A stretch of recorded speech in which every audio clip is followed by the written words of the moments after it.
una copiosa lluvia intensa, todo el día nos acompañó el mal tiempo.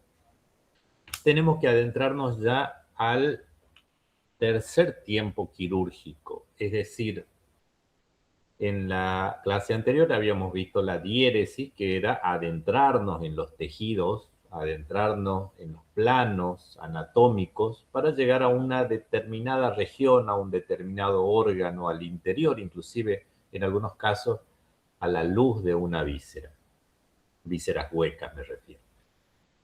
En este tercer tiempo quirúrgico tenemos que reparar ese daño que nosotros podríamos haber ocasionado, como es la diéresis quirúrgica, la ocasión en la cual nosotros nos labramos una vía de abordaje para una cavidad, para un foco fracturario, para la luz de una víscera hueca, ahora lo tenemos que reparar, tenemos que volver a reunir esos tejidos.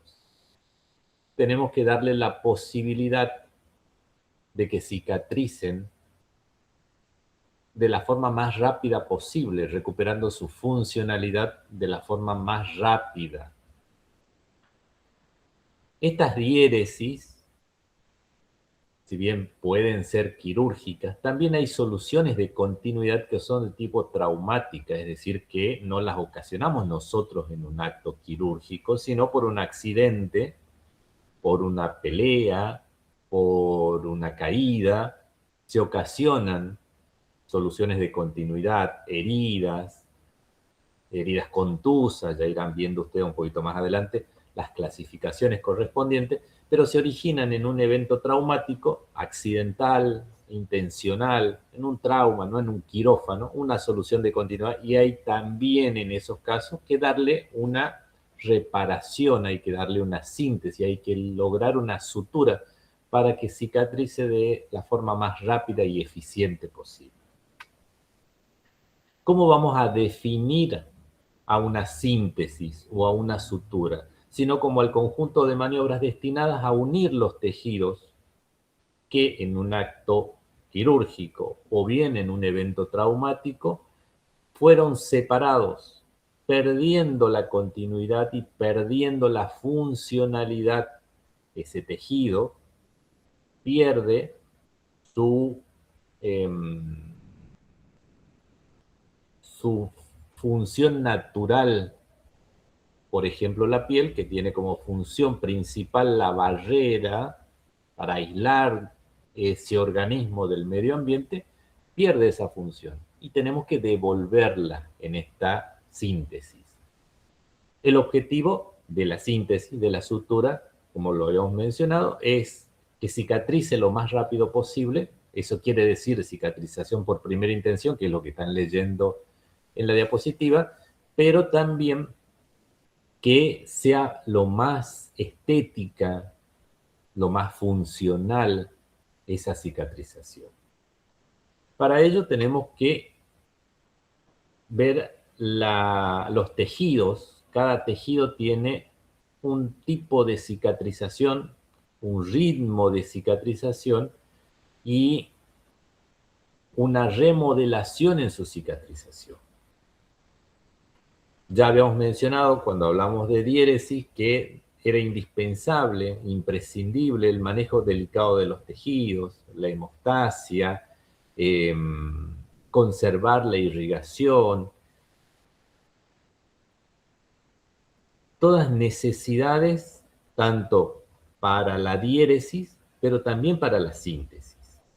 En la síntesis vamos a ver que hay un proceso reparatriz que incluye a células del cuerpo que van a estar relacionadas con la inflamación.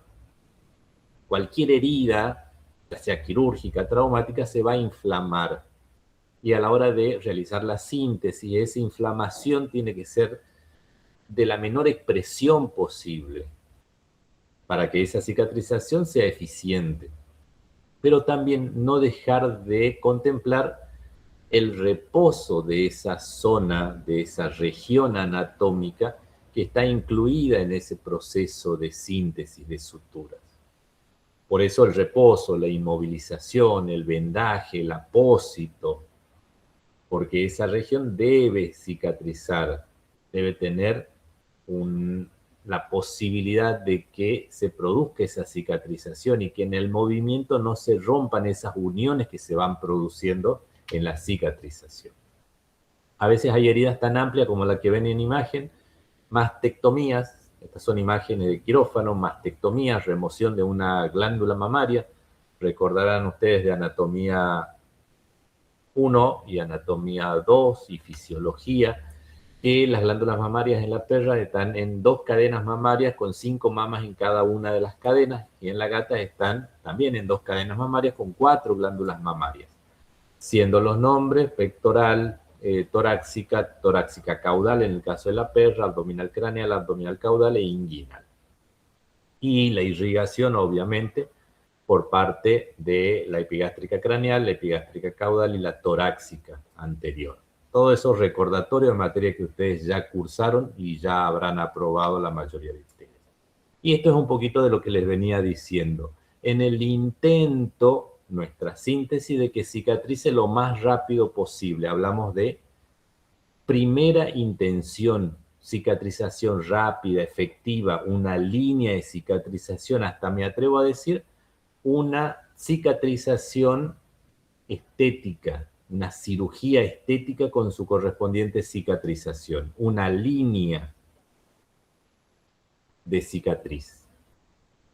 Ya las cicatrizaciones por segunda intención, ya las cicatrices son un poco más groseras, ya tienen más de 3 o 4 milímetros de espesor, con una saliencia sobre la superficie de la región en donde asiente esta cicatriz. Hay un tejido de granulación más grosero, la funcionalidad de esa cicatriz es menor. Y en la cicatrización por tercera intención hay algunas cicatrizaciones intermedias, la veremos en patología quirúrgica, pero la de tercera intención ya cuando no vamos a suturar, sino que vamos a ayudarle al cuerpo a que cicatrice sin una sutura. Lo vamos a ir aproximando los bordes y el cuerpo va realizando una cicatriz sin un patrón de sutura en particular, sin contemplar los tiempos son más extensos, hablamos de semanas para ese tipo de cicatrización. Pero acá la intención, cuando hablamos de síntesis, cuando hablamos de sutura, es que cicatrice lo más rápido posible y de la mejor manera. De ese modo, a la brevedad recupera la funcionalidad. Si era barrera porque era la piel, recupera la cicatriz, recupera la funcionalidad, esa región anatómica lo más rápido posible. Veremos que tenemos que contemplar para llevar a cabo esto que se ve en la imagen, la colocación de un punto o varios puntos de sutura, una serie de normativas que van desde lo más sencillo, como es, por ejemplo, la limpieza, la tricotomía, la higiene, la antisepsia, es lo primero que vamos a considerar antes siquiera de empezar a pensar en qué material voy a usar, qué patrón de sutura voy a usar, qué instrumental voy a usar. Primero considero limpiar esa herida, cortar el pelo, limpiar esa herida. Si es en el ambiente quirúrgico, eso ya lo hicimos, ya saltamos esa parte, nosotros ocasionamos esa, como les decía en clases anteriores, ese trauma controlado, esa diéresis que hablamos en la clase pasada. Acá vamos a hablar de solamente realizar el paso siguiente, que era la hemostasia, contemplando en todo momento de nuestra práctica operatoria la antisepsia. Los bordes quirúrgicos netos, y acá volvemos a hacer hincapié en lo que la clase pasada hablábamos de las colas de golondrina, las rampas, cuando hacíamos diéresis curvilínea o cuando hacíamos diéresis con más de una línea de diéresis y ellas se confrontaban, llegaban a unirse en algún punto, teníamos que considerarla también para la síntesis, al momento de la síntesis, en este momento que estamos hablando ahora. De ser heridas traumáticas, el tiempo de data, es decir, si esa herida es crónica, si ese animal en un evento, en una pelea, sufrió una solución de continuidad, sufrió una herida, tenemos que ver de rejuvenecer esa herida, porque ya empezaron a haber adherencias de la piel a los planos más profundos o del músculo a sus fascias o entre los músculos, y esas adherencias, si no están adecuadamente organizadas, van a limitar la funcionalidad de esa región anatómica. Por ello, el rejuvenecimiento de la herida, volver a foja cero, iniciar nuevamente en las mejores condiciones la cicatrización, a pesar de que ya hayan pasado varios días.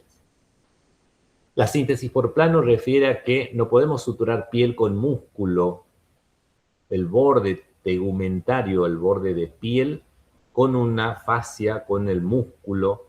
Tenemos que ir plano por plano. Si tengo que reavivar los bordes de una herida, volveré a suturar el músculo con el músculo, el subcutáneo con el subcutáneo, la piel con la piel, en planos anatómicos, respetando los planos anatómicos. Eliminar los espacios muertos hace referencia a no dejar cavidades que puedan ser ocupadas, ya sea con linfa, con suero, con sangre, y en el peor de los casos, la contaminación que hace que cualquiera de estos fluidos se convierta en un absceso, en pus. No queremos dejar un bolsillo debajo de la piel para que se acumulen estos tipos de fluidos.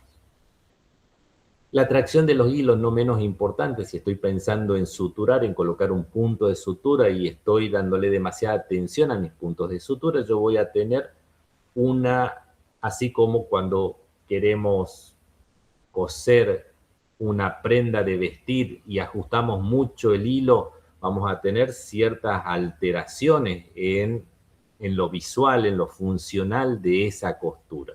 Acá, en los procedimientos quirúrgicos, no hablamos con esa terminología, sino nos referimos a síntesis. Pero del mismo modo, y haciendo esta burda ejemplificación, si ajustamos demasiado, le damos demasiada tensión a los hilos, voy a tener también alteraciones en lo estético, voy a tener alteraciones en lo funcional y también en lo evolutivo de esa cicatriz. Porque esa cicatriz, al doler, al molestar, al picar, al no poderse la piel o el músculo distender adecuadamente, también me va a traer retrasos en mi cicatrización. Y por último, como ya habíamos dicho, el reposo, la protección y reposo de esa herida. Soluciones de continuidad como esta, almohadilla plantar, canino, atraviesa todo el espesor de ese tegumento grueso que supone la superficie de apoyo de las patitas de un perro. Es gruesa, pero la contaminación es sumamente grande, es un lugar de apoyo. Es como si nosotros en nuestras manos no tendríamos una solución de continuidad, una herida. El grado de contaminación, porque apoyamos la mano en cualquier lugar, en una mesa, en una silla, abrimos una puerta y recibimos esa contaminación, esa flora transitoria, bacterias que transicionalmente tienen contacto con la superficie de la piel, pero al estar esta con una solución de continuidad, al haber una herida, esa flora bacteriana transicional que está de a momentos sobre la piel, ahora está dentro de una herida.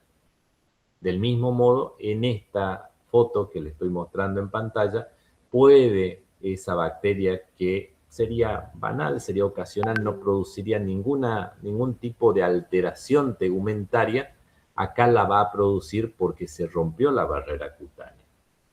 Entonces, por eso tenemos que hablar en este caso de la necesidad de la tricotomía, de cortar el pelo, de lavar, de realizar la antisepsia adecuada.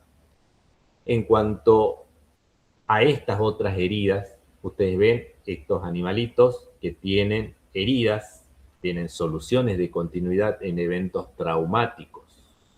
Ven que en la imagen del ángulo superior derecho hay una exposición del extremo distal de la tibia. El hueso se ve a través de esa herida y por ende tenemos que tratarlo con la seriedad que representa ese tipo de herida. Porque si no controlamos las bacterias, esta herida que no tiene más de 1,5 centímetros, pero hay tejido óseo expuesto, puede terminar en una osteitis, en una osteomielitis, en una gangrena. Y ya en este momento, en esta consulta, que puede ser inmediatamente posterior al trauma, ya estamos con un compromiso articular. Es decir, que ese paciente probablemente tenga alguna secuela articular en la movilidad de esa articulación, como una secuela de por vida por el trauma mismo que recibió. Debajo de ella hay otra imagen, una pelea, soluciones de continuidad en la región cervical, en la región del cuello, donde hay grandes vasos sanguíneos, donde hay una arteria carótida, una vena yugular, donde pasa la tráquea, donde discurre el esófago, donde hay ganglios submaxilares, donde hay ganglios cervicales, donde hay glándulas salivales como es la parótida.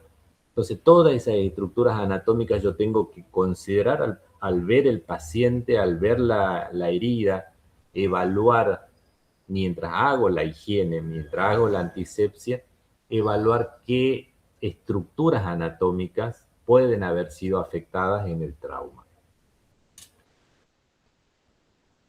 Las colectas, la higiene, esta solución que se está vertiendo acá sobre las heridas son soluciones de iodopovidona, que ya lo hablamos en otras clases, que siendo un antiséptico diluido adecuadamente para lograr la antisepsia de esas heridas, contribuye en controlar el crecimiento microbiano sobre esas heridas. La hemostasia, no menos importante, un paciente que por más exitosa que haya sido esa mastectomía, con una sutura amplia, pero muy acorde al procedimiento quirúrgico, si no controlamos la hemostasia, por más que esa cirugía haya sido exitosa, la recuperación puede verse comprometida. En un evento traumático también, un equino en la cara anterior de la caña, miembro posterior, vemos esta pérdida de sustancia. Acá prácticamente se expone el hueso, el tejido óseo de la caña por debajo del tarso, con una hemorragia franca, intensa. No podemos pensar solamente en colocar puntos de sutura. Tenemos que ver qué grado de vitalidad tiene ese colgajo, tenemos que detener esa hemorragia, tenemos que cortar el pelo, tenemos que reavivar los bordes si pasaron más de 3 o 4 días que ese animal sufrió ese trauma. ¿Por qué no identificar, caracterizar ese tipo de hemorragia? Acá aparentemente es una hemorragia de tipo venosa, lograr esa hemostasia y recién entonces empezar a considerar el material de sutura, el instrumental, el patrón de sutura.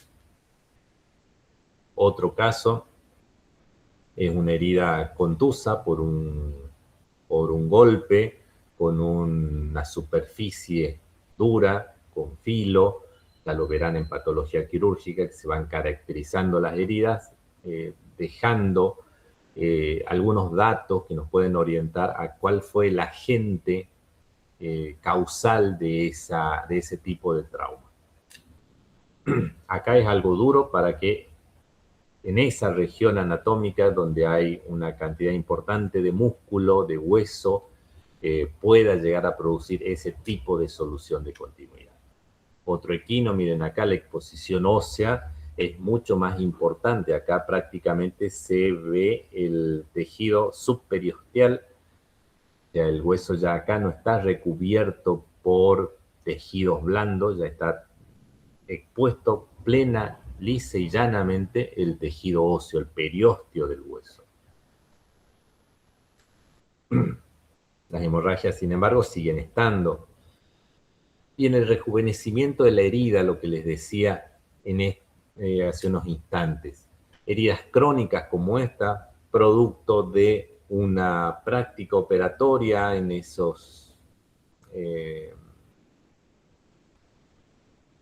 me atrevo a decir,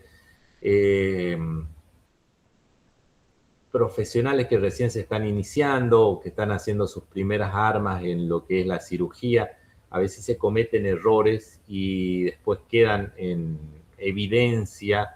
Los propietarios no conformes empiezan a consultar con otros colegas y empezamos a recibir pacientes como esto, o de una campaña de castración, o de una mastectomía sin criterio oncológico en la cirugía, y empezamos a recibir estos pacientes. Ustedes ven ahí una adherencia de la piel a los planos profundos, hay un lecho de granulación, hay una cicatriz por primera intención o una primo secundaria hacia dorsal, pero en esta zona vemos una inflamación de la glándula mamaria, una mastitis, como es el diagnóstico.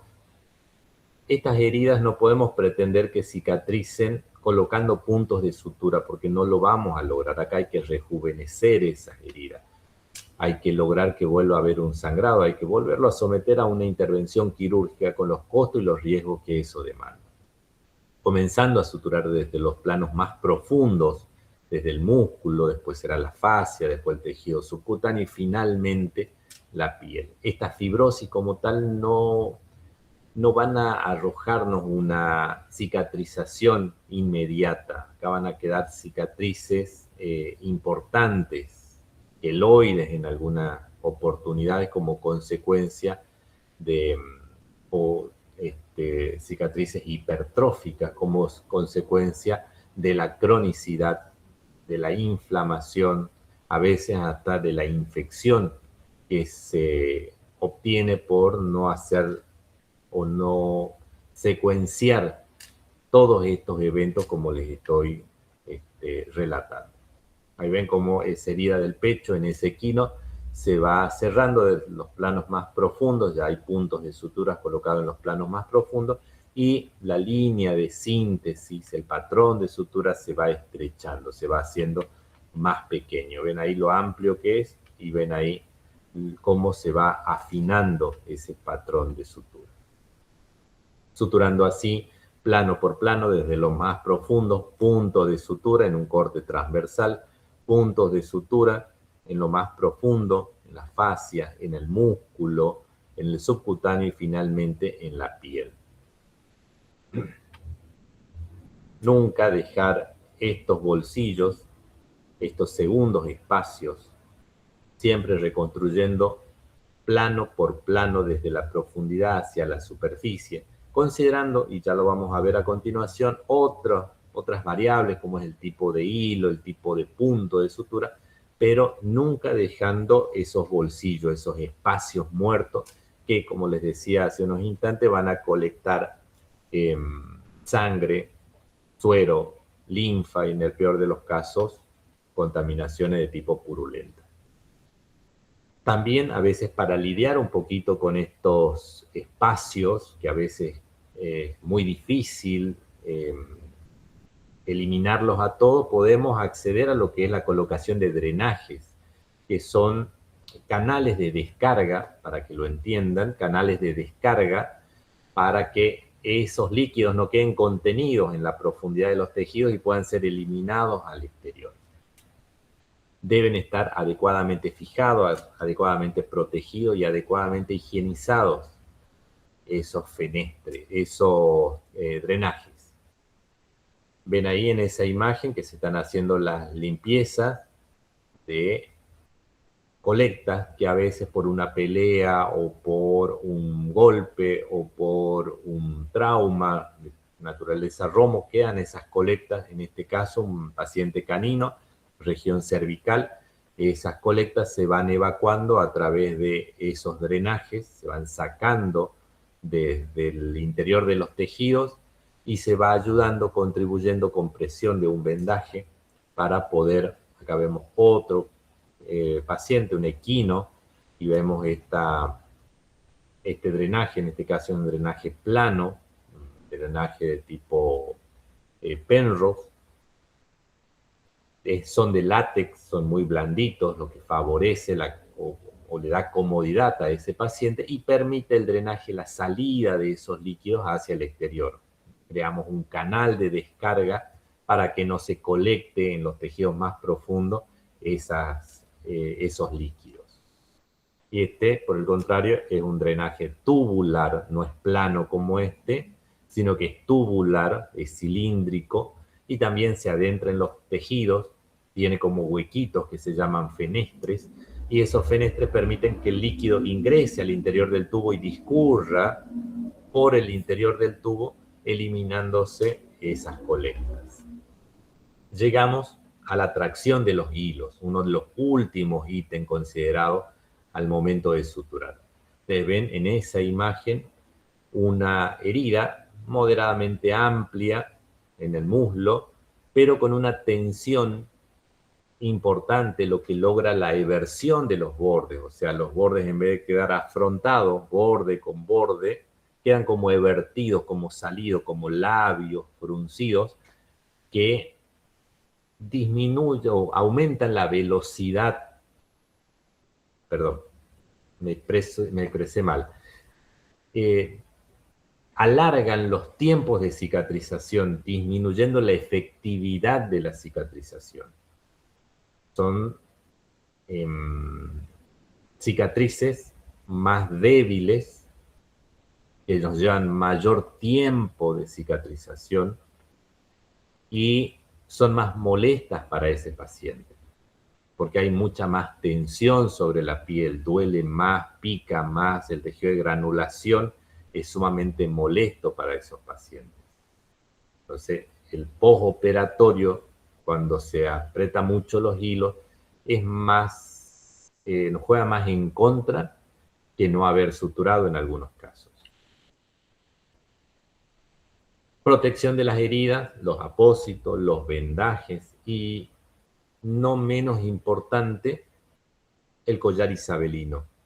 Porque si el perro se lame, si el perro se muerde, si el perro se rasca, si el perro pone en contacto esa sutura, ese patrón de sutura, con esas superficies, como yo les daba el ejemplo de las manos, ya sea el piso, su cama, se está lamiendo, poniendo en contacto la boca, las mucosas de la boca, la lengua, los belfos, la nariz, contra esas heridas, hay contaminación, hay pelos en su cama, hay polvo en el piso, todo eso sobre la herida, por más que haya sido la mejor sutura que hayan hecho, está en riesgo.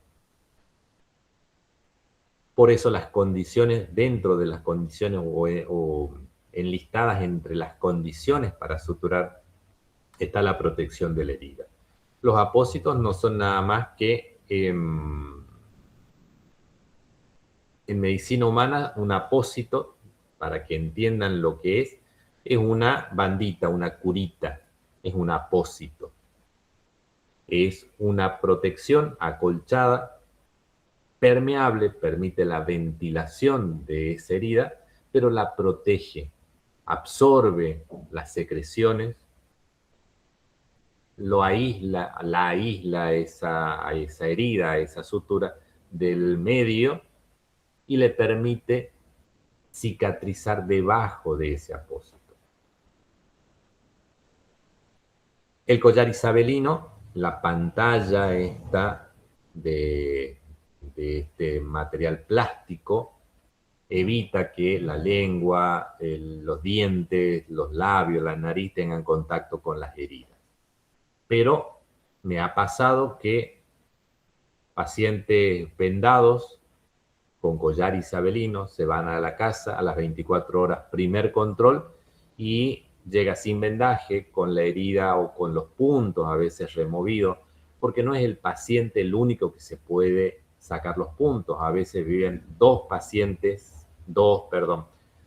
conviven dos perros y el que no tiene todos estos cuidados, no tiene el vendaje, no tiene el collar isabelino, contribuye en el malestar de ese compañero de vivienda y nos aumenta los riesgos de infección, porque él se encarga de darnos dolores de cabeza. Siempre considerando la ubicación de la herida. Hay heridas en la zona perineal, genital, oral, alrededor de los labios, ocular, regiones digitales en los dedos, en las almohadillas plantares, son áreas de mucha contaminación. No así el dorso, el lomo, entre las orejas, lugares donde difícilmente el paciente se pueda alcanzar tomando estas precauciones, que no están directamente en contacto con su cama o con el piso. Pero estas áreas que les mencioné son para prestarle especial cuidado. Bueno, volvemos a enunciar directamente la relación de la falta de hemostasia, una hemorragia, una colecta hemorrágica, disminuye la velocidad de cicatrización. Es por ende una complicación postquirúrgica. Así otras colectas como pueden ser el suero, la linfa, los seromas o los abscesos, ¿por qué no? Son una complicación en el postquirúrgico. Esas infecciones locales son los abscesos, las colectas de pus. Pero también pueden ser sistémicas, porque esa bacteria no se quedó en ese lugar y desde ese lugar, ya sea la bacteria se multiplicó y llegó a la circulación o desde ese lugar, está ocasionando toxemia de ese paciente. Tal es el caso del Clostridium tetani, el tétano.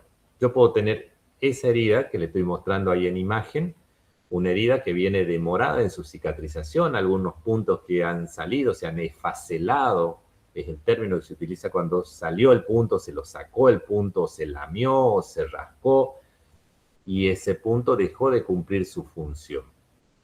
Pero ahí también puede estar un Clostridium, como este que les acabo de mencionar. Y él no va a proliferar grandemente en cantidad, poblacionalmente hablando, pero sí va a abarcar sus toxinas a la circulación. Y yo voy a tener una toxemia, voy a tener tétano.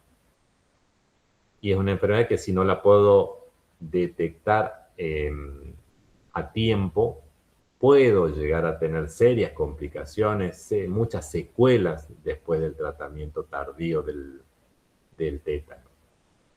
Granuloma, que no es otra cosa que esta imagen, esta dehiscencia de puntos, esta desfacelación de puntos, con un granuloma, con un tejido de granulación grande, feo, que nos va a dar una pérdida de estética en el abdomen de esa perrita. Necrosis, en algunos casos, se necrosa la piel, los mismos puntos con una tensión exagerada, voy a terminar con necrosis de la piel y esa necrosis me va a llevar a la dehiscencia de los puntos, me va a llevar a la esfacelación de los puntos. Y cicatrizaciones aberrantes como consecuencia de todo esto, podemos tener esas cicatrices hipertróficas. Bueno, ubicación y protección de la herida, ya lo mencionamos. Hay algunos lugares de la anatomía de nuestros pacientes que no se pueden vendar, lamentablemente. No se pueden cuidar de otra forma. Hay que buscar alternativas. Hay que hablar con el propietario siempre que haya un evento de esta naturaleza. El propietario es nuestro principal aliado o nuestro mayor enemigo, porque si él no nos contribuye, no nos ayuda con la limpieza, con la medicación, con el cuidado de esa herida, de esa sutura, lamentablemente se torna en contra y podemos tener muchos problemas porque es un vínculo entre el paciente, el profesional y la persona encargada del cuidado de esa mascota. En este caso, de cuidar esa sutura, de cuidar esa síntesis, de cuidar esa herida. El reposo, volvemos de nuevo a lo mismo, y los controles postquirúrgicos, no menos importante. Uno, por más bien que haya hecho las cosas, tiene que seguir el control, tiene que seguir las curaciones con la frecuencia que demande el caso. La extracción de puntos. ¿Cuándo vamos a sacar los puntos? En esta otra imagen que acaba de aparecer, que está del lado derecho de su pantalla, vemos colocación de puntos, pero fíjense en la simetría, que ya lo vamos a hablar a continuación. La distancia que hay entre puntos, si es la misma que hay acá o es la misma que hay acá. Pero esos puntos, ya vamos a llegar a eso, pero esos puntos tienen que sacarse en algún momento, porque todos los puntos que están hacia afuera, hacia el exterior, tienen que ser removidos. El tiempo para sacar esos puntos generalmente es a los 10 días. Puede ser un poquito antes, 7 días, como puede ser un poquito más, los dejamos hasta los 15 días. Por lo general, el material de sutura es un material de sutura inerte, o sea que va a quedar ahí, no se va a absorber, no va a estar ahí esperando a que lo saquemos. Pero nunca antes de los 7 días. Lo habitual es 10 días para remover los puntos. Vamos con otra parte. Elementos de sutura. ¿Qué vamos a utilizar? Elementos e instrumentales de síntesis o de sutura.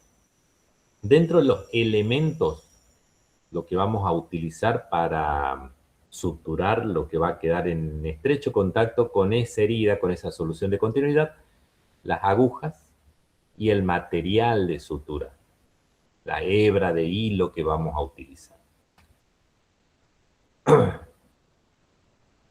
Las agujas, particularmente, van a guiar al hilo atravesando los tejidos. El hilo por sí solo no puede atravesar los tejidos. Necesita imprescindiblemente de la aguja que lo guíe, que guíe su camino a través de los tejidos.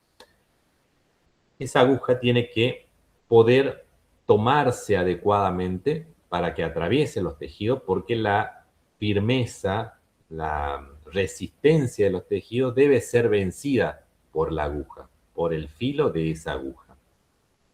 Deben ser suficientemente filosas, tener cierta forma su cuerpo para poder atravesar esos tejidos. Tanto forma y largo, dimensión, porque no es lo mismo la piel el espesor de la piel de un felino que el espesor de la piel de un búfalo. Son espesores totalmente distintos, entonces no pueden ser las mismas agujas. Deben estar estériles esas agujas, porque no me sirve de nada lavar la herida, tenerla una asepsia perfecta y que mi aguja no esté estéril o mi hilo de sutura no esté estéril. Esas agujas tienen que ser dúctiles, poder doblarse, poder resistir el paso a través de los tejidos, pero no deformarse. Tampoco quebrarse, ser por el otro lado demasiado rígidas, lo que puede terminar en el quiebre, la pérdida de resistencia y el quiebre de ese cuerpo de la aguja. Son todas en acero inoxidable por lo general, no sufren corrosión, el acero es de alta calidad y deben ser lo más lisas en su superficie, lo que disminuye el roce, la fricción de los tejidos en su paso a través de ellos. Hay distintos tipos de tejidos, de agujas. Entre ellas, las más antiguas, pero no menos efectivas, todavía se siguen usando. Yo sigo comprando de estas agujas son las agujas con mango. Entonces estas agujas pasan a través de los tejidos, se enhebran del otro lado de los tejidos y al retirarla traen una hebra de hilo, dejando incluido ese hilo a través de los tejidos. Se utiliza en todo lo que sean tejidos profundos, músculos o en grandes animales inclusive. Estas agujas con mango llevan el nombre de agujas de reverdín o agujas con mango. Tienen distintas formas, distintos mecanismos para el enhebrado del hilo, pero créanme que me facilitan muchísimo el trabajo. Todas son agujas traumáticas. Vamos a ver después algunas agujas que son atraumáticas estas. Pueden ser a su vez algunas más rectas, algunas más curvas, otras con una curvatura extrema. Entonces hablamos de las agujas como rectilíneas, derechas, como una aguja de coser ropa, curvilíneas cuando tienen cierta curvatura, generalmente de un círculo variable, de diámetro variable, o mixta, esta última que se ve en el ángulo inferior derecho, donde hay una parte del cuerpo que es recta y una parte que es curva. Hay algunas agujas que necesariamente las tengo que utilizar con un instrumental apropiado y hay otras que puedo usarla con la mano o con el instrumental y serán las mixtas. Hago un paréntesis y les muestro estas imágenes que son material de sutura, aguja e hilo de confección, de fabricación, les diré artesanal. Lo hacemos en las prácticas con la finalidad de abaratar los costos, utilizando agujas hipodérmicas y utilizando hilo para la síntesis, es el hilo, el nylon, que se utiliza de distinta, de variable diámetro, generalmente 0,20, 0,25, 0,30 milímetros de diámetro. Generalmente es multifilamento y generalmente es incoloro, no tiene colores en nylon. Se usa con mucha frecuencia en la síntesis de planos profundos. Yo trato de limitarla al uso solamente de superficie. De ese modo yo después lo retiro a este material porque es muy económico, pero no hay una garantía que logremos la esterilidad. Es muy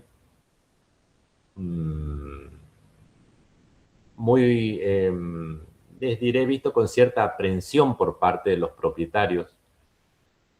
Generalmente lo relacionan con las tanzas de pesca.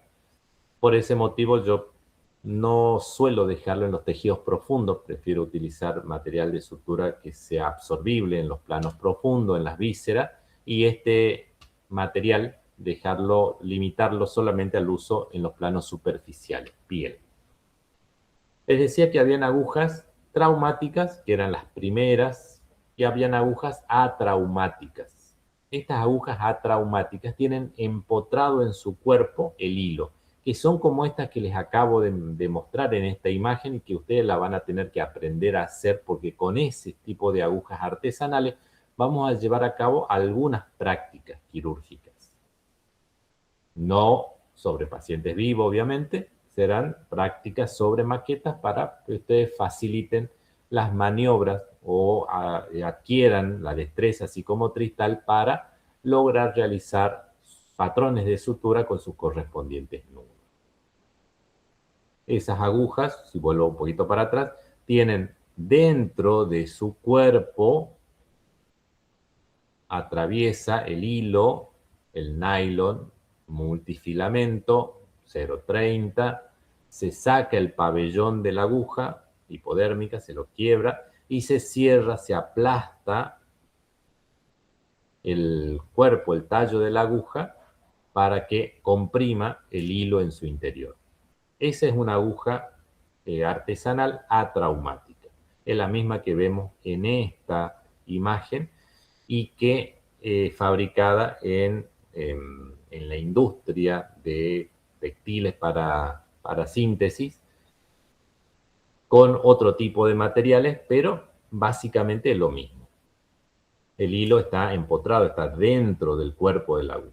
Estas agujas de fabricación industrial suelen ser curvas por lo general y el diámetro va a ir variando en milímetros y así podemos tener un diámetro de una aguja curva de 20 milímetros, de 40 milímetros, de 15 milímetros. Pero también tenemos que considerar el diámetro del hilo y directamente relacionado el cuerpo de esa aguja, qué dimensiones tiene. Las otras agujas, las que tienen ojo, como una aguja de coser, acá tienen la imagen de una aguja atraumática. En el cuerpo de la aguja está incluido el hilo. Entonces no hay un cambio en las dimensiones, en el espesor del cuerpo de esa aguja al llevar o al arrastrar ese hilo de sutura. No así en las traumáticas, donde al tener un ojo, ese hilo ensancha, separa aún más los tejidos cuando va atravesando esa hebra de hilo. Habíamos dicho que estas agujas necesitaban indispensablemente el uso o la implementación del uso de instrumental quirúrgico.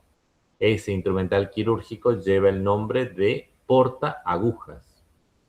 Y hay distintos tipos de portaagujas. Portaagujas que pueden ser de Mayo-Hegar, portaaguja de Matthew, portaaguja de Castro Viejo, nombres que se le dan a ciertos modelos de pinzas que tienen la particularidad de dedicarse exclusivamente a la síntesis, a las suturas, a llevar a cabo las suturas, a tomar esa aguja y ayudarle a que atraviese los tejidos. Esto en cuanto a las dimensiones de las agujas, pueden ser un cuarto de círculo si el radio de ese círculo es de 20 milímetros, el perímetro es de 100 milímetros, esto es un cuarto de círculo. Esto es medio círculo. Esto es 3/8 de círculo.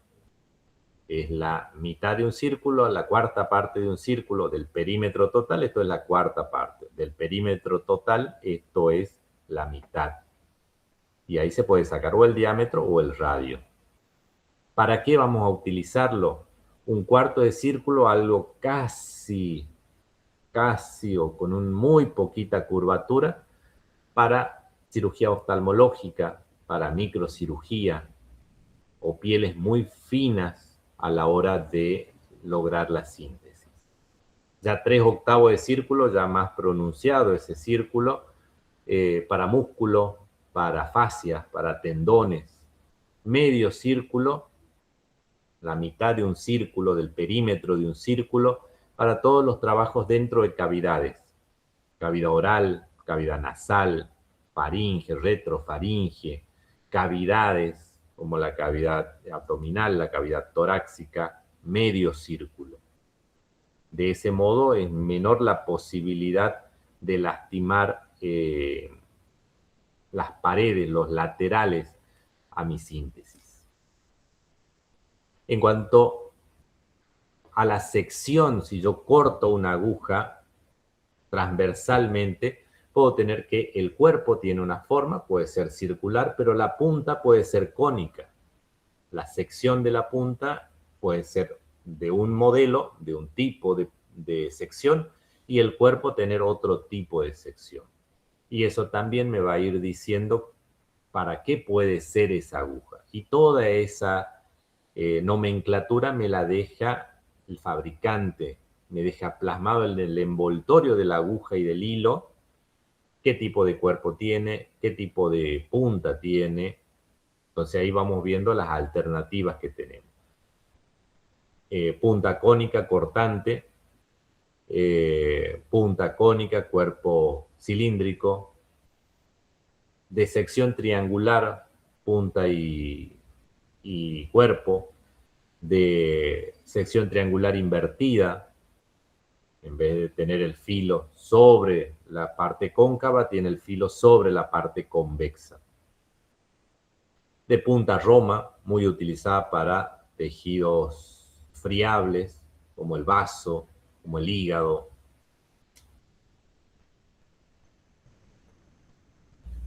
Ya hablamos del instrumental de síntesis, dijimos que habían instrumentos como el portaaguja, ahí vemos un Matthews.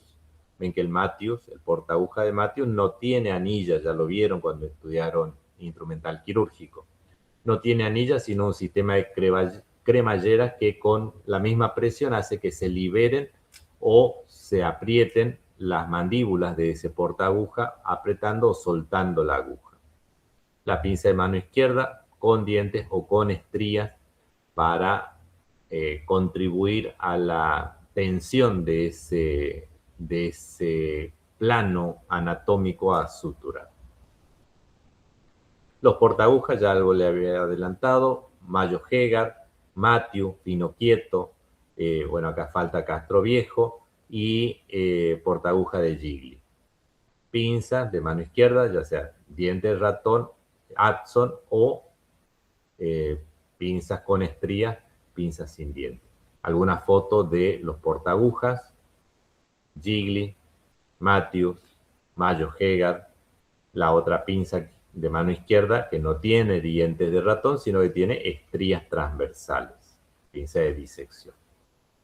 Hay otras alternativas, no todo es suturar, pero nosotros cuando hablamos de síntesis es colocar una sutura. Pero como la definición dice que es reunir los tejidos natural o traumáticamente, perdón, quirúrgica o traumáticamente separada, también tenemos que mencionarlos a estos otros métodos para reunir los tejidos. Una es el cianocrilato, la popular gotita, habrán visto en medicina humana porque somos mayoritariamente lampiños, no tenemos tantos pelos como tiene nuestra mascota, entonces lograda la hemostasia, la reavivación de los bordes de la herida, realizada la antisepsia adecuada, se pone en contacto los bordes de la herida y se pone una gotita sobre la superficie de la piel, lo que mantiene reunido ese tegumento. Se aplica solamente para piel, no puede ser utilizado el cianocrilato, la gotita, para tejidos profundos, para el músculo, para la fascia, es exclusivamente para piel. Se utiliza en medicina humana y en veterinaria prácticamente no tiene aplicación. Otra cosa son los agrafes o estos agrafes son a modo de broches que tienen una pinza especial que los va colocando, van cerrando esos ganchitos y van colocándose en toda la herida. Se logra una reunión con eversión tegumentaria. También lo vamos a ver cuando hablemos de intestino, cuando hablemos de anastomosis intestinal, que también existe este método con agrafes que son absorbibles para utilizarlo en vísceras. Profe, ¿Sí? se está por cortar la llamada. Bien. Pasamos al otro link para continuar hablando de las clasificaciones de las suturas. Por favor. Sí, profe.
Bien, continuando con este teórico, con la parte general de lo que es la síntesis, tenemos que hablar de las clasificaciones de las suturas. ¿Cómo la vamos a clasificar a estas suturas? Por un lado, la podemos clasificar de acuerdo a su ubicación, si están en la superficie o si están en la profundidad. En la superficie, refiriéndonos a piel principalmente, a mucosas también, pero son los tejidos superficiales los que actúan a modo de barrera cutánea o mucosa. Y los profundos, todos los que están por debajo de estas barreras, como es el tejido conectivo subcutáneo, como es el músculo, como son las fascias. Todos esos son, o en el interior de cavidades, órganos contenidos en vísceras, como el intestino, como la vejiga, como la vesícula, como el estómago, como los uréteres, como el riñón. Son suturas profundas. Eso es de acuerdo a la ubicación. Por la disposición, es decir, si realizo puntos separados uno de otro, son puntos aislados, son suturas interrumpidas. O si no, realizo un punto y inmediatamente después continúo con mi sutura en una secuencia de puntadas, hablo de suturas continuas. Son múltiples puntadas, múltiples lazadas que voy realizando hasta llegar al final de mi línea de sutura. Eso es de acuerdo a la disposición. Continuas o interrumpidas. O tan llamadas interrumpidas o puntos simples, separados. Por la permanencia, yo les decía que todos los, y es obvio que todas las suturas realizadas en los planos profundos, sean o no con material absorbible, que es otra cosa, no puedo acceder nuevamente a ese lugar para remover esos puntos. Si no, imagínense, por eso les digo obvio, si yo suturo el músculo y a los 15 días tengo que volver a incidir piel para llegar hasta el músculo y sacar ese punto de sutura. Esas son suturas no solo profundas, sino que son suturas permanentes, la del músculo. No así las de piel, que son momentáneas, están por un determinado tiempo hasta que yo decido sacarlas. Ese tiempo generalmente es de 10 días, como ya lo habíamos mencionado. La indicación de los planos de sutura, que nosotros indicamos suturar plano por plano, no refiere solamente a un capricho.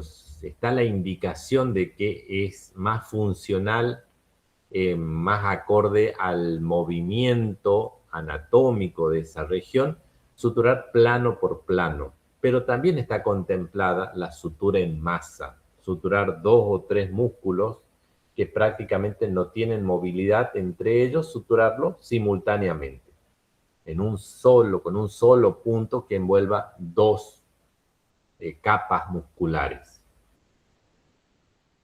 Se contempla poder realizarlo, pero no se indica realizarlo. La contemplación es que todos los libros nos dicen, pueden suturar el oblicuo abdominal interno junto con el transverso, pero no se indica, no te recomiendan hacerlo, pero de que se puede hacer perfectamente. Lo que nosotros recomendamos es que se suture plano por plano. Por otro lado, de acuerdo al material utilizado, puede ser el hilo, puede ser absorbible o puede ser no absorbible. Y no cometan errores, que siempre lo corrijo, y sobre todo en los exámenes finales, cuando hablan de materiales reabsorbibles. No existe el material reabsorbible, que se absorbe más de una vez. Eso es un material reabsorbible. El material simplemente puede ser absorbido por una absorción por hidrólisis o enzimática, pero se absorbe una sola vez. Y si no, no se absorbe como el material no absorbible. De acuerdo al grado de tensión de los hilos o al grado de tensión que soporta los bordes de la herida, que es directamente proporcional, puedo hablar de una clasificación en suturas de afrontamiento o suturas de relajación. Suturas de afrontamiento serán aquellas que simplemente el hilo lo que haga es reunir al centro los bordes de mi herida. Y de relajación es cuando tengo que vencer la fuerza divergente que mantienen o mantendrían a los labios de esa herida reunidos en el centro. Es decir, una sutura con un grado mayor de tensión en sus bordes. Y de acuerdo al tipo de punto de sutura empleado, podemos hablar de suturas generales, las comunes, las que vamos a ver la próxima clase, que tienen un nombre y un apellido. Por ejemplo, una sutura de Parker-Kerr o una sutura en U horizontal o una sutura de Lemberg, no sé, en intestino, una sutura de Hartmann. Es un nombre en particular para definir un tipo de sutura. Eso es algo general. Pero también hay suturas especiales, como por ejemplo la sutura de capitones. Se la utiliza en casos muy puntuales, cuando quiero limitar la tensión o tengo que suturar el borde de los párpados de una remoción de un tumor en el párpado, en el borde del párpado, tiene un punto especial. Lleva una sutura especial con un nombre especial. Y eso lo iremos viendo cada caso en particular. Profe, ¿Sí? ¿puede repetir la de relajación? A ver, relajación.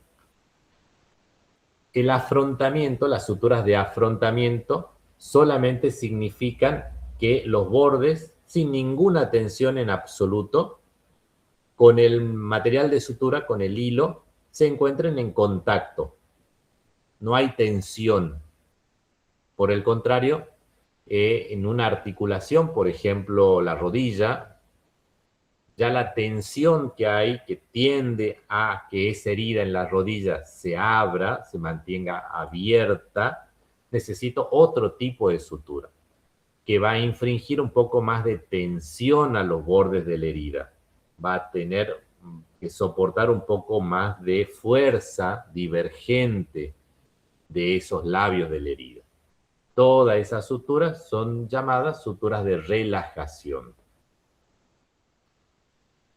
Ya vamos a ver cuál de las suturas le vamos a poner un nombre y un apellido la semana que viene, para hablar, por ejemplo, entre esas suturas de relajación, los patrones en U horizontal, patrones en vertical, patrones de sutura lejana, cercana, cercana, lejana. Todas esas son suturas de relajación.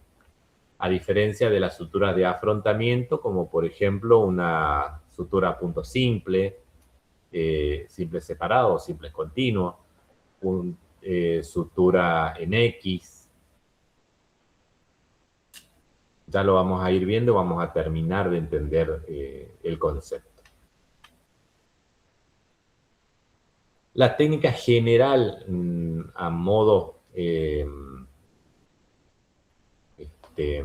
les diré, nociones básicas para considerar a la hora de suturar.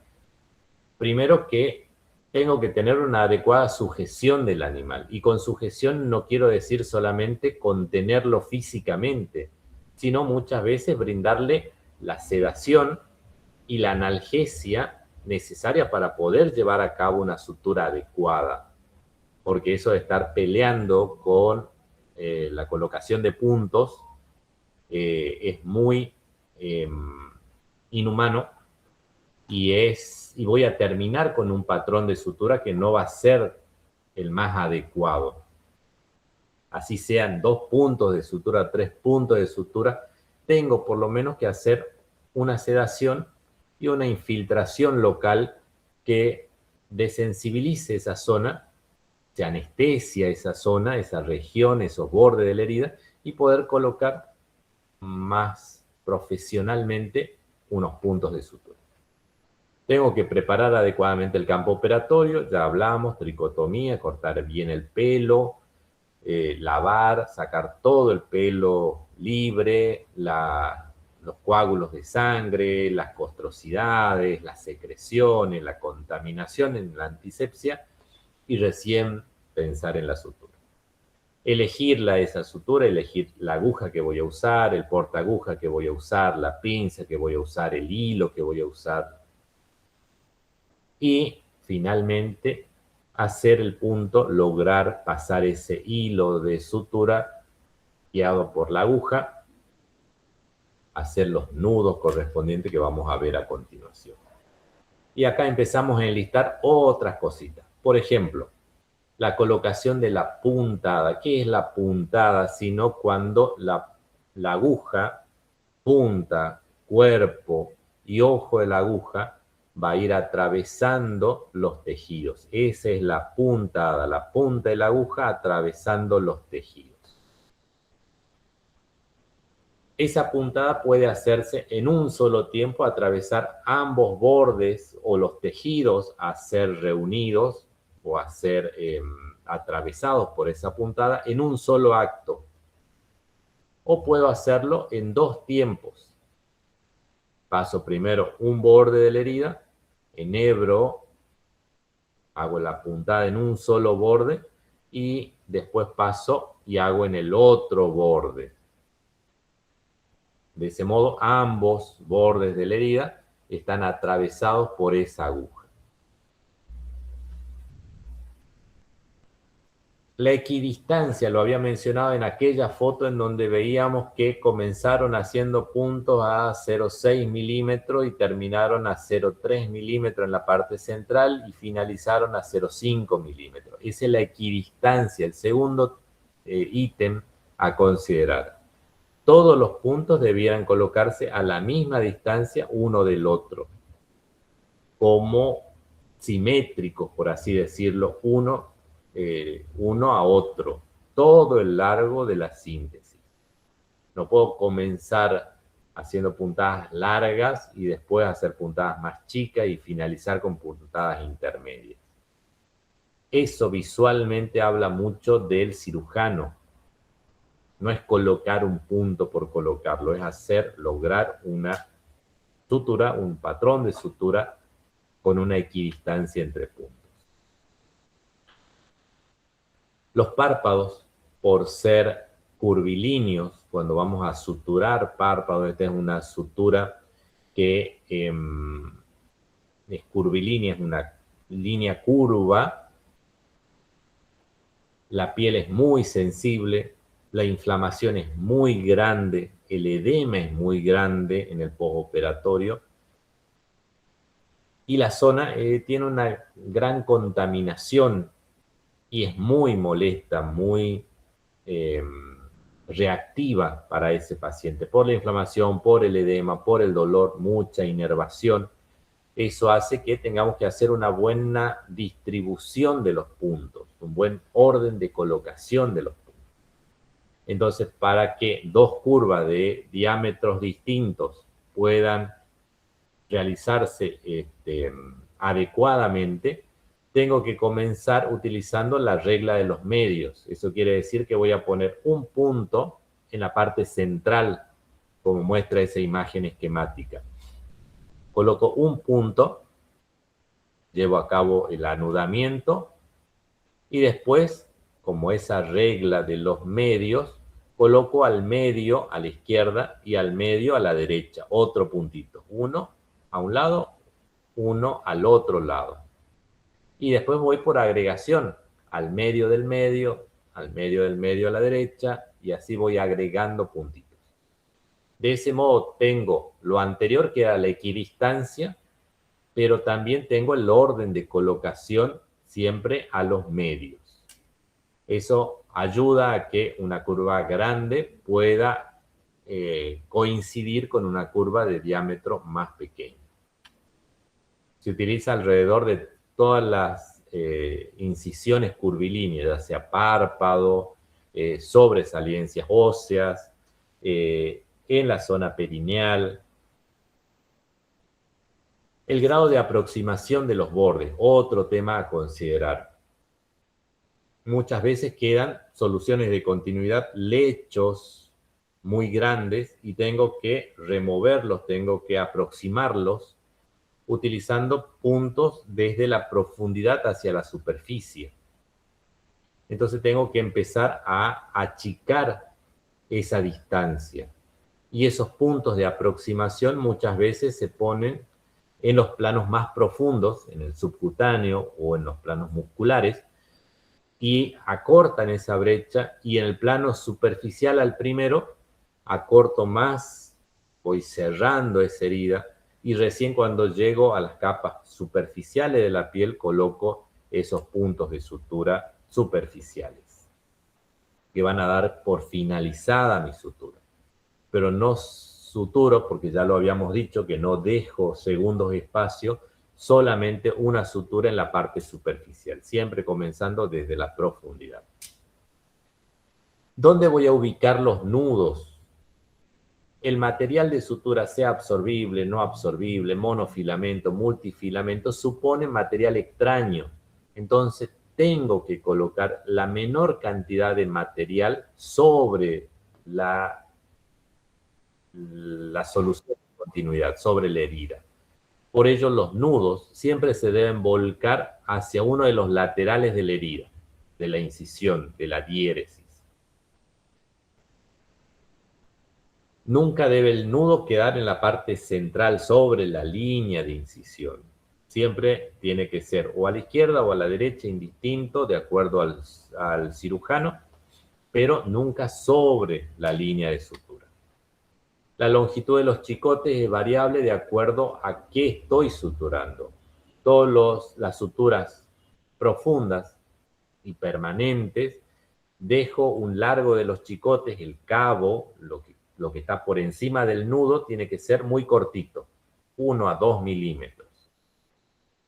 Y lo que voy a remover, todo lo que voy a sacar a los 10 días, los puntos que voy a sacar, que están en la superficie y que son no absorbibles por lo general, tienen que ser chicotes largos, 1 a 2 centímetros. Uno es milímetros, el otro es centímetros, 1 a 2. La dirección de la aguja siempre tiene que seguir o pretender seguir el recorrido que después va a tener el hilo. Nunca puedo pretender sacar una aguja curva en forma lineal, porque no va a correr, va a distender los tejidos, pero lo va a desgarrar, pero no va a correr esa aguja. Si es curva la aguja, tengo que hacer un recorrido curvo de la aguja. Si es lineal, no puedo levantar la aguja, tiene que seguir la trayectoria lineal, igual que una flecha, igual que un dardo. Si es línea, sigue lineal. Si es curva, sigue la curvatura. La dirección de la sutura trata de ejemplificarse acá, con este video.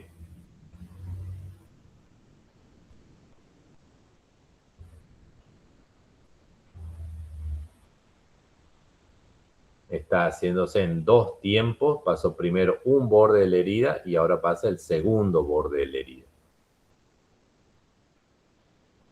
Y ahí se disponen a este tiempo quirúrgico que es el anudamiento. En este caso es instrumental.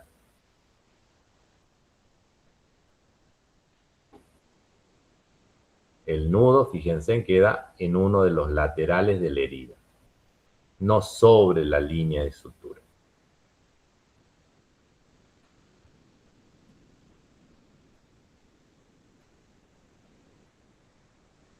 Y ahí va regulando la tensión del hilo. quedan flojitos, siempre quedan bien sueltos los puntos de sutura. No está bajo tensión la piel incluida en el punto.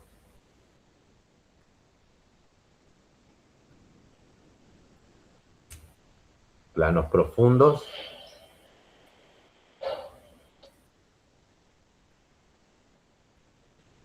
En 2 tiempos.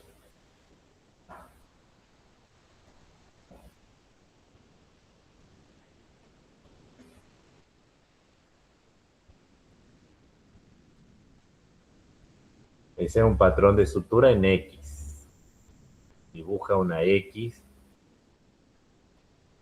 en los planos musculares de un húmero, aparentemente, ya ni me acuerdo.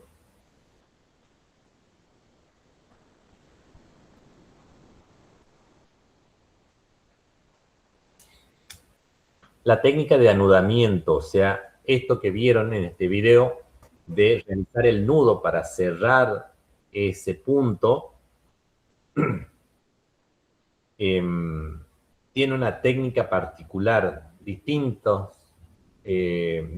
maniobras digitales o instrumentales para llevar a cabo la finalización de ese punto o de ese patrón de sutura. Esos puntos, ya habíamos hablado que era la puntada, cuando terminó de pasar la aguja y pasó la hebra de hilo, me deja la lazada, y esa lazada se entrecruza, se entrelaza, siendo conocido esta acción como anudamiento. Este entrelazado de la lazada se llama anudamiento. Y el nudo, uno solo, es el nudo, está constituido por la reunión de 3 o más seminudos. Cada una de las partes, cada uno de estos es un seminudo y constituyen en su conjunto un nudo. Y tienen nombres. Así el primer seminudo se llama seminudo de reunión. El segundo seminudo es el de fijación, porque fija el primero. Y el tercero es de seguridad, porque evita de que se desarme el nudo. Repito, el nudo es uno solo, pero está constituido de 3 seminudos. Porque vamos a hablar ahora a continuación que, de acuerdo a si es doble o si es simple, va teniendo otros nombres.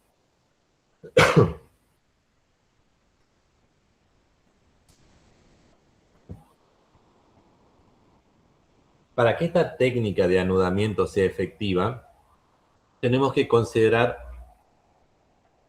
3 eventos que van a pasar entre el hilo de sutura y los tejidos.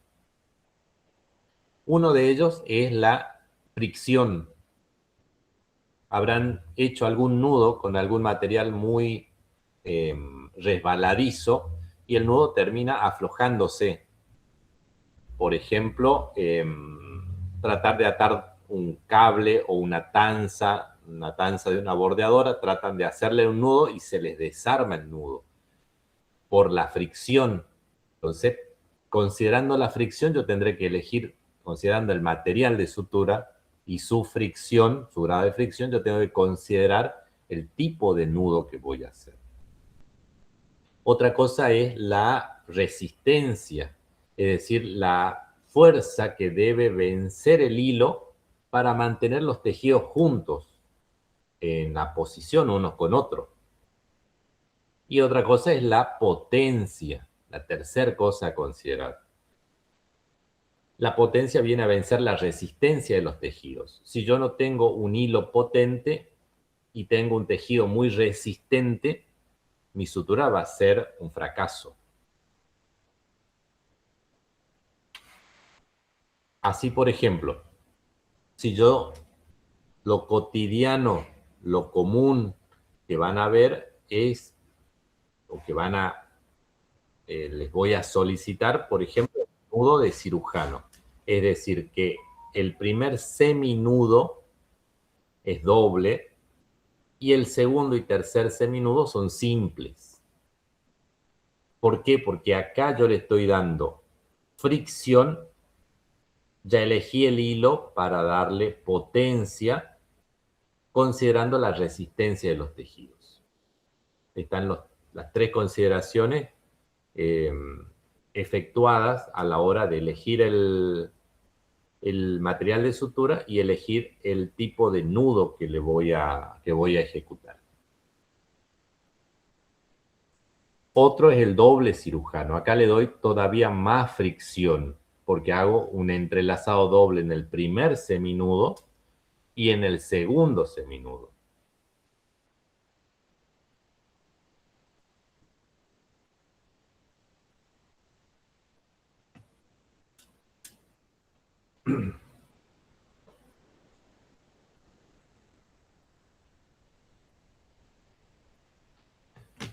El nudo cuadrado, por el contrario, la fricción es escasa, material de sutura de algodón, por ejemplo, no necesita una fricción extrema porque el algodón es como los cordones de zapatilla. Si uno hizo un buen nudo adecuadamente, no se desatan por sí solos. Puedo usar un nudo cuadrado, primer seminudo y segundo seminudo simples, pero en direcciones opuestas. Y un nudo corredizo, primer seminudo, segundo seminudo, son simples, pero son todos en la misma dirección. Entonces le da un efecto de giro al nudo en su conjunto, lo que puede poner en riesgo la integridad de ese nudo. Habíamos dicho que los nudos los podíamos hacer de forma manual o de forma instrumental. Cuando hablamos de manual, es utilizar las manos. Y acá solamente les voy a mostrar, esto está en el libro que habilité ya en el Moodle para que se aprende, se enseña a hacer los nudos valiéndonos con las manos, con los dedos únicamente, no utilizamos instrumental. Y la forma instrumental o mixta es lo cotidiano que hacemos durante un procedimiento quirúrgico. Así están las técnicas de Pauchet, que son estas, y es nada más a título descriptivo, ilustrativo, lo que le estoy mostrando ahora. Fíjense en cómo los nudos se ejecutan utilizando ambas manos.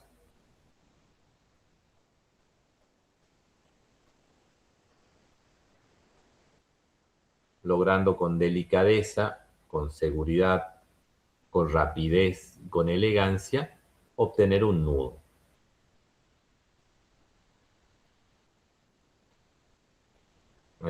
Acá terminaron con el primer seminudo, pasan al segundo seminudo.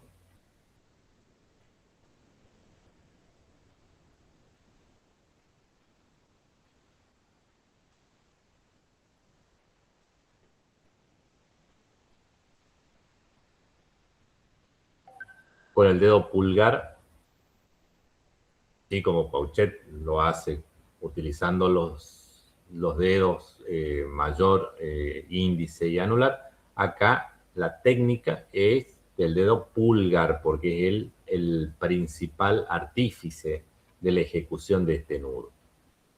Se acompaña con los otros dedos, por supuesto, pero el actor principal es el dedo pulgar.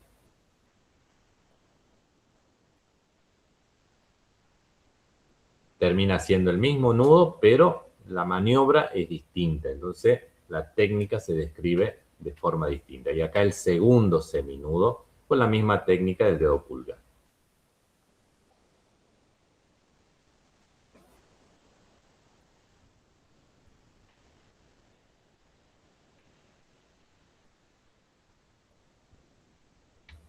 Con el dedo índice, el primer seminudo.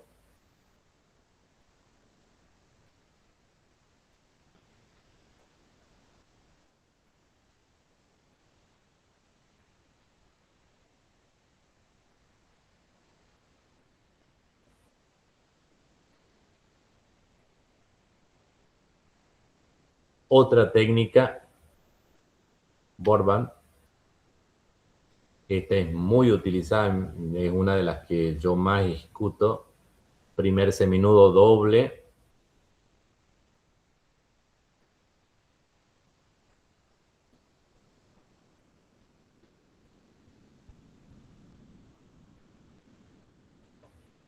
Ven como finalizado termina siendo doble lazada, doble entrelazado de los cabos.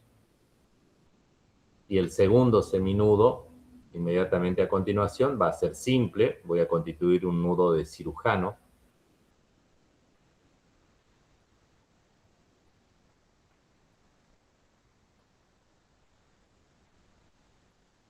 Ahí está finalizado. El segundo seminudo, dijimos que son 3, o sea que repetimos la misma maniobra para el tercer seminudo, el de seguridad. Así hay otras técnicas, la de meso.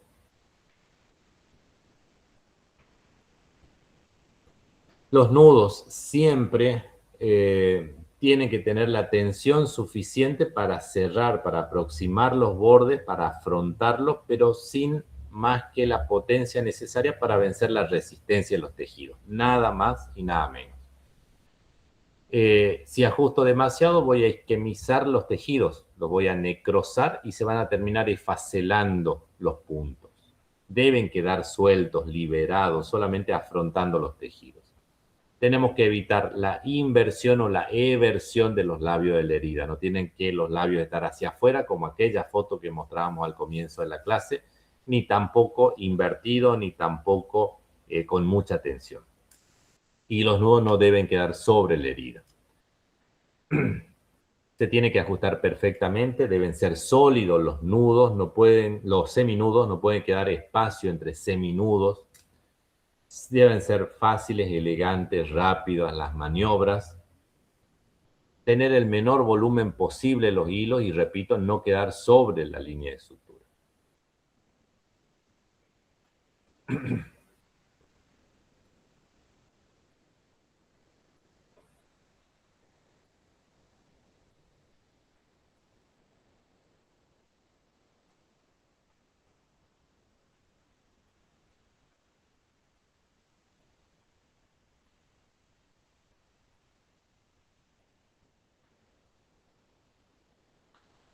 Bien, material de sutura. Ya falta poco para que terminemos. Material de sutura.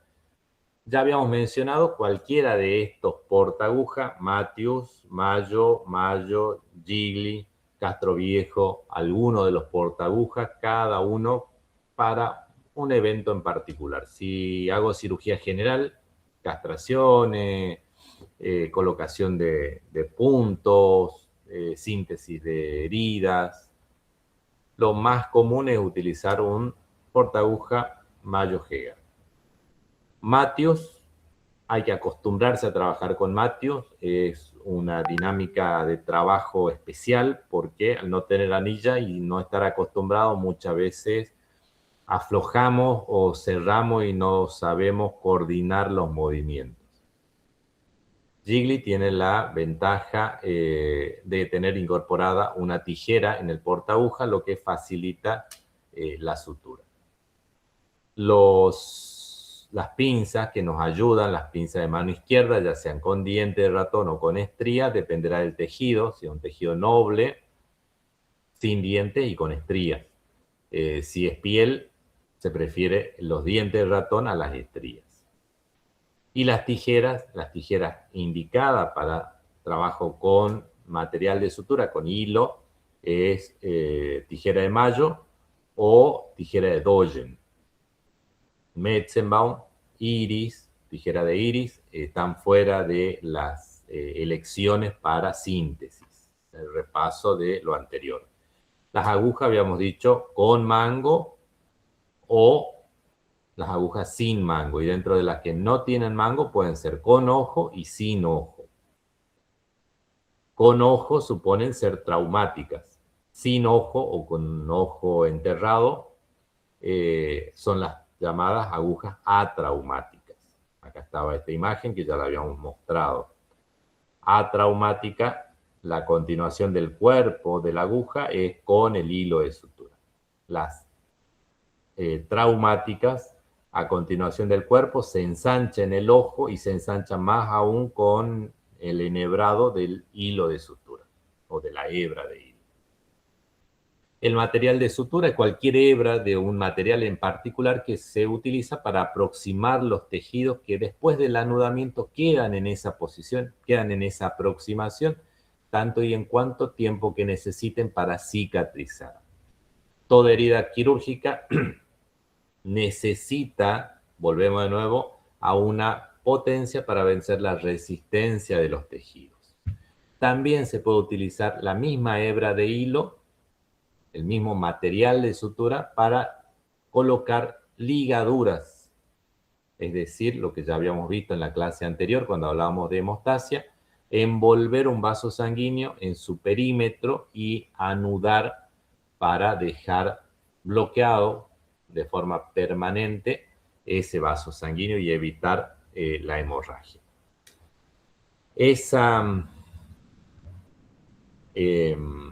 Esa ligadura generalmente se puede hacer sin solamente el material de sutura, pero también la puedo acompañar con una aguja. Y entonces hablaremos de ligadura por transficción, repaso de la clase pasada.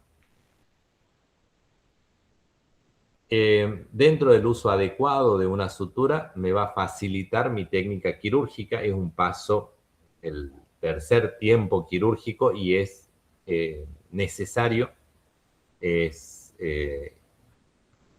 insalvable, siempre se tiene que terminar con una sutura.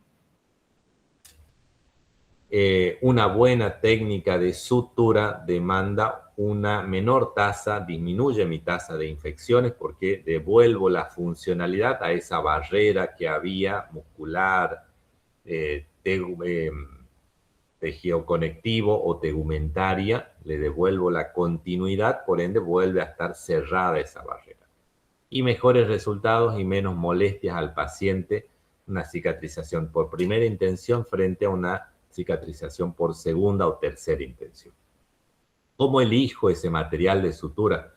De acuerdo al procedimiento, no es lo mismo suturar una víscera hueca que una víscera parenquimatosa, ni que la piel, ni que el músculo.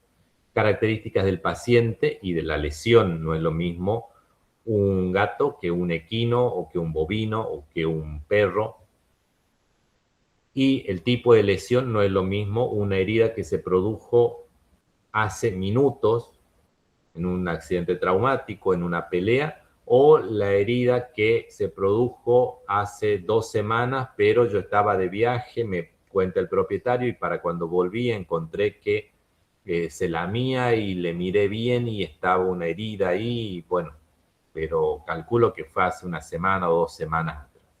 Una herida crónica demanda un tipo de tratamiento y una elección de un material de sutura en particular.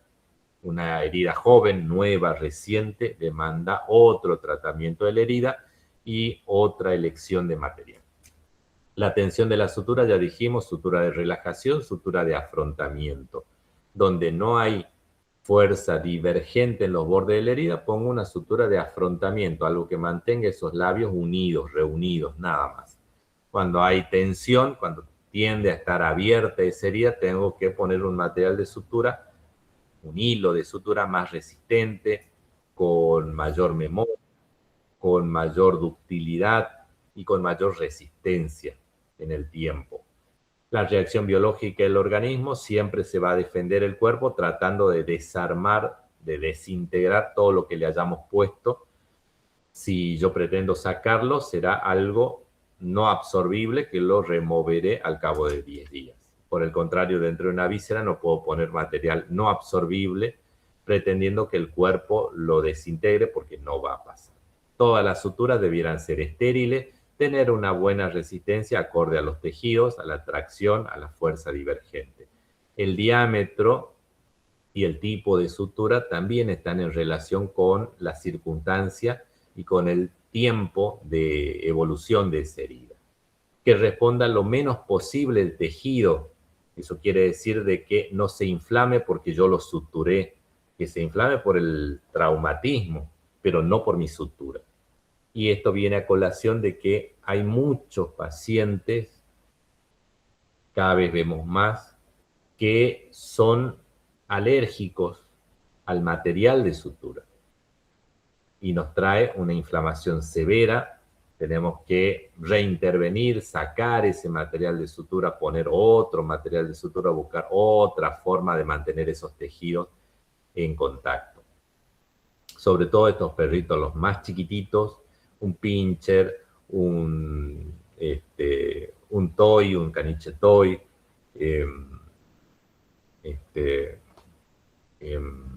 los bulldog muchas veces suelen tener problemas de alergias en piel y suelen ser ellos los que más reaccionan a los tejidos. Que el material de sutura, otra de las premisas, es que se maneje de forma fácil, que no me cueste hacer los nudos, que los nudos sean fáciles de realizar, pero que sean seguros, que yo los pueda hacer fácil y que permanezcan en esa posición de anudamiento hasta que yo decida retirarlos. Que puedo utilizarlo para suturar el músculo, el subcutáneo y la piel. No que tenga que suturar obligadamente el músculo con un material de sutura, el subcutáneo con otro, la piel con otro. Lo ideal es encontrar, por eso es lo ideal, encontrar un material de sutura que se adapte a múltiples usos. En piel fuerte como en piel sensible, en gatos como en perros, que sea multiuso. Que tenga una baja predisposición a infecciones.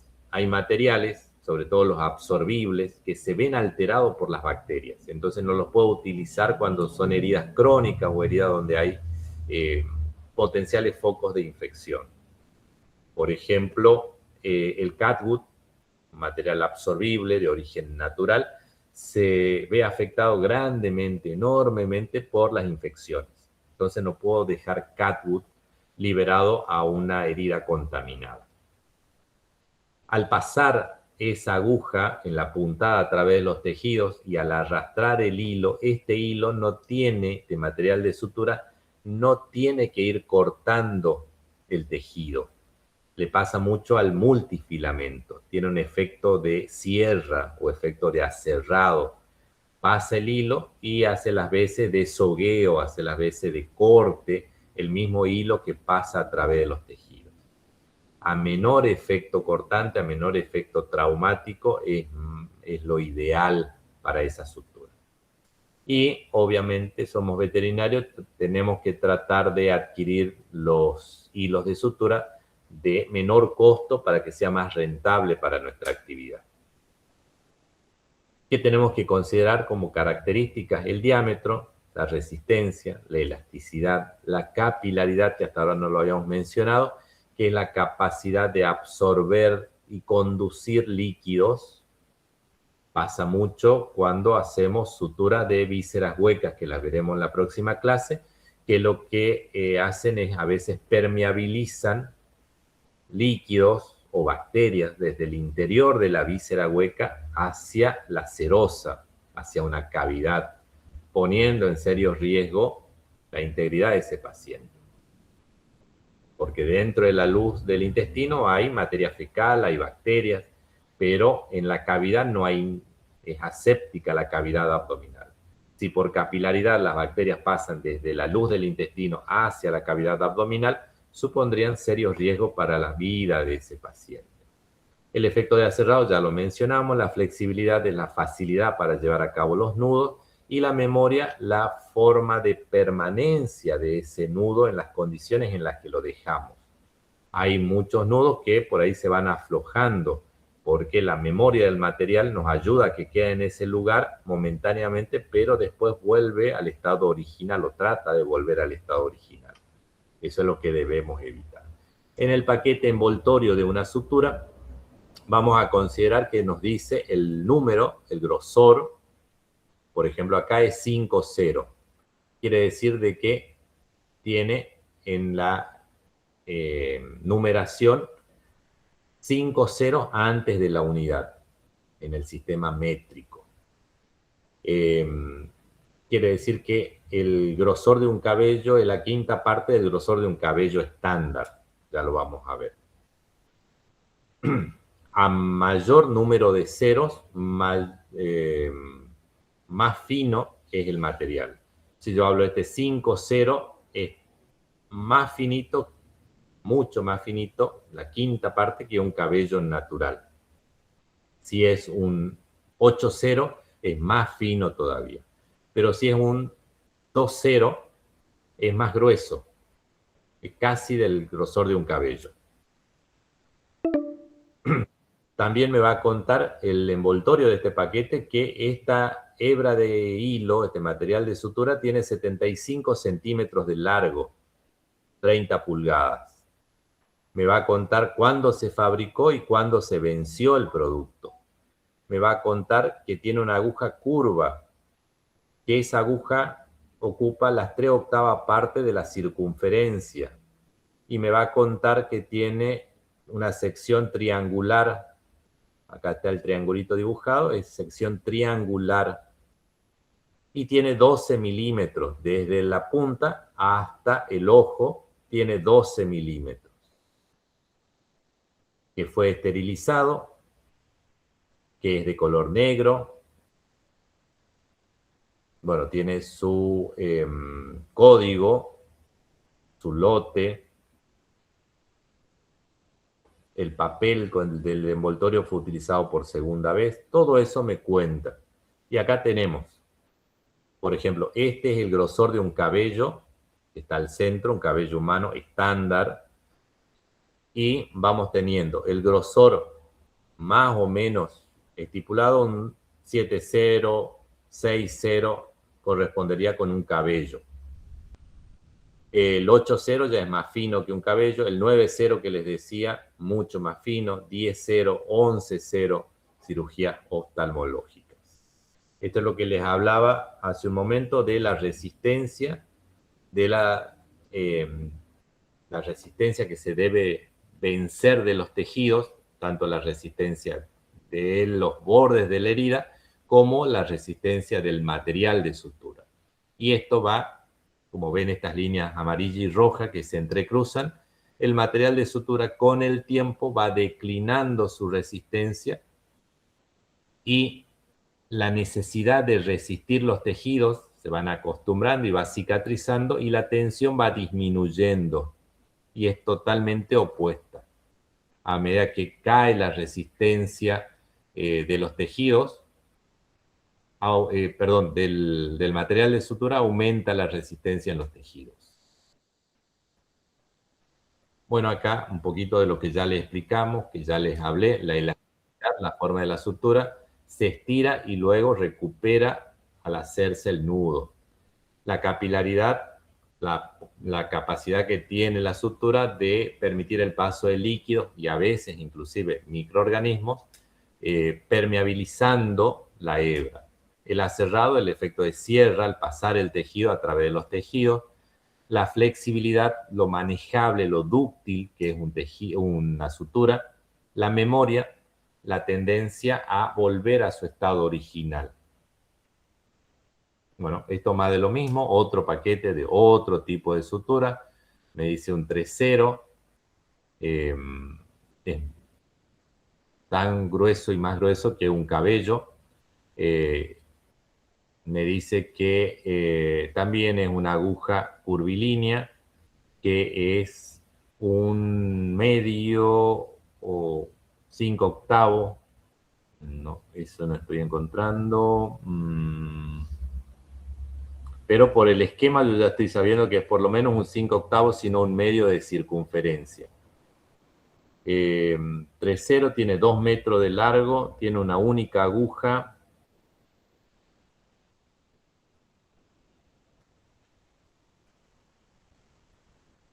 Sí, son algunas de las características que me cuenta el envase. Bien, tenemos suturas, hilos de sutura, que es una sola hebra, pero tenemos otros que son muchas hebras que vienen entrelazadas, tejidas entre ellas, entrecruzadas entre ellas, y son conocidos como multifilamentos.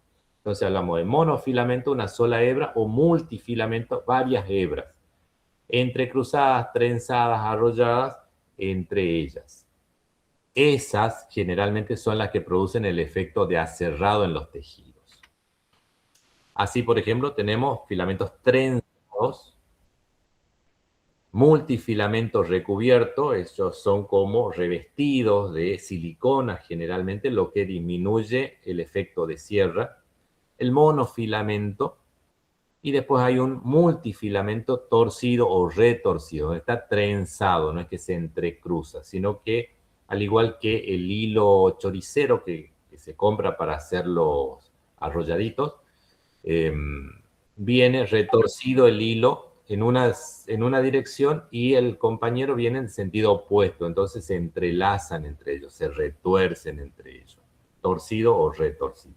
Son los modos en que los multifilamentos se presentan. ¿Cuáles son las ventajas del material monofilamento? Que no otorga resistencia al paso a través de los tejidos. Al ser una sola hebra, pasa suavemente a través de los tejidos. Pero también su resistencia es menor, porque al ser una sola hebra, se lastimó con el portaaguja, con la pinza, y esa única hebra se cortó y se cortó toda la sutura. Pero puede albergar menor cantidad de impurezas, menor cantidad de bacterias, porque la falta de interposición entre hebras no albergan bacterias. Por eso también, al ser menos traumático, menores impurezas en su superficie, las cicatrizaciones son menores, menos cicatriz cuando uno sutura con ese monofilamento. Menor capacidad de sección de los tejidos, ya lo dijimos, y es de elección en suturas vasculares, vasos sanguíneos, ligaduras de vasos sanguíneos. El monofilamento es lo más adecuado. Desventaja, el anudado, perdón, acá no es más, sino que es, sí, anudado más difícil, está bien. Es más difícil anudar, no es tan seguro el anudamiento, porque tiene mucha memoria. Y en la torsión, en el anudado mismo, en esos 3 seminudos consecutivos, por la fricción que le damos a una única hebra, tenemos más riesgo de que se corte sobre o al finalizar el nudo. Porque estamos anudando en un sentido, en otro sentido, en otro sentido, y la estamos debilitando a la hebra puntualmente en un lugar. Entonces corremos más riesgos de que se corte esa única hebra. El multifilamento, por el contrario, tiene mayor resistencia. Puedo hacer más fuerza con una hebra multifilamento del mismo diámetro, hablando siempre del mismo diámetro. Con una multifilamento puedo hacer más fuerza, pero va a cortar más los tejidos, el efecto sierra va a ser mayor, va a albergar más impureza, más bacterias. Y tengo a contraposición infecciones, mayor cicatriz, mayor sangrado, mayor resistencia al pasar por los tejidos. Sin embargo, es más fácil de anudar. El nudo se queda. El nudo es más consistente, es más resistente cuando conformamos ese nudo. No trata de volver a su estado original porque son muchas hebras, cada una en una dirección distinta. Cuando hablamos de absorbibles y no absorbibles, ustedes lo van a encontrar a todo este material en la cartilla que también ya está habilitada. En esa clasificación de absorbible tenemos que hablar de una subclasificación. Algunos serán naturales y otros serán sintéticos. Dentro de los naturales solamente lo tenemos al catgut, material retirado de la submucosa del intestino. Es natural. Sacan de la submucosa unas hebritas y esas hebritas en un proceso industrial conseguimos esas hebras para suturar nosotros. Pero también están los sintéticos, los que se fabrican de polímeros. Entonces todos son los poli. Hablamos de ácido poliglicólico, poliglicólico, poligalactina, polidioxanona o el poligluconato. Todos sintéticos. Por el otro extremo, los no absorbibles también se van a subclasificar. Algunos naturales, no absorbibles, como la seda, el algodón, no son absorbibles, pero son naturales. La seda, por el gusano de seda, y el algodón, por nuestra bendita planta de algodón, produce hebras que se van hilando entre ellas y nos da hilos, hebras de algodón. Dentro de los sintéticos, también tenemos que hablar de los polipropileno, el nylon, polibutéster, la poliamida, pariente del nylon, poliéster, como las camisetas, algún tipo de lencería que es de poliéster, y no menos importante, el acero inoxidable, acero quirúrgico, que lo veremos oportunamente en unos tipos especiales de suturas que vamos a ver. Bueno, más de lo mismo, absorbibles, orgánicos, catgut, el único, sintéticos, los poliglicólico, poligalactina, poligluconato y polidioxanol. Las ventajas son útiles en los tejidos, son suturas, salvo el catgut que cada vez se utiliza menos, lo va a absorber el cuerpo, no me tengo que preocupar en la remoción, tienen buen poder de anudamiento, buena tensión de sus bordes. Desventajas, el catgut sobre todo puede llegar a producir inflamación, infección, fiebre, dolor en el lugar, prurito.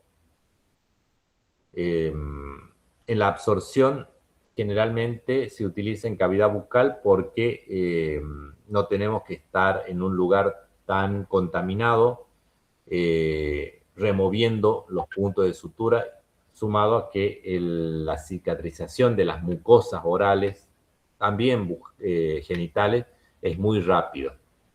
De ese modo nos evitamos, a pesar de la contaminación, remover esos puntos de sutura.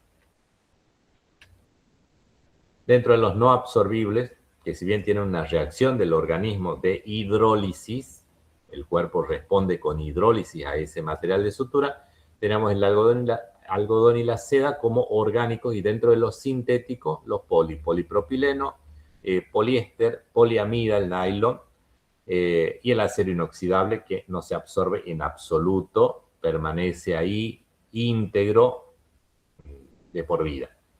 Lo utilizamos para las suturas de hueso, son cerclage el nombre que le damos. Ventaja, menor riesgo de infección, porque no se absorbe, entonces el cuerpo está limitando todo crecimiento del microorganismo en ese lugar. Útiles en pacientes que tienen mucha sensibilidad, hablábamos de las reacciones alérgicas a las suturas, pincher, Dogram pincher, toy, caniche toy o microtoy, principalmente, y también en los últimos tiempos los bulldog. Desventaja, no deben retirarse, desventaja para las vísceras huecas y demás.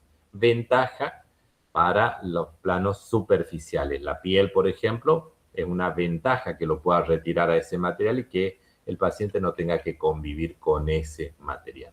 Volviendo a los absorbibles. Van a ver esta misma tablita que está en la cartilla y dice, por ejemplo, el ácido poliglicólico. Tiene una hidrólisis, es decir, que el cuerpo lo absorbió en 120 días. ¿Cuánto es 120 días? 4 meses. El cuerpo en 4 meses absorbió ese punto de sutura. La verdad es que a ese tiempo, a los 4 meses, desapareció el material de sutura. Pero la fuerza de tensión desaparece ya alrededor de los 15 días. Eso quiere decir que a los 15 días ese punto de sutura está perdiendo fuerza, pero recién se va a absorber por completo a los 4 meses. ¿Sí? Se está por cortar la llamada. Bueno, llegamos hasta acá entonces. Esta es la última diapositiva para qué se utiliza cada uno de los materiales de sutura.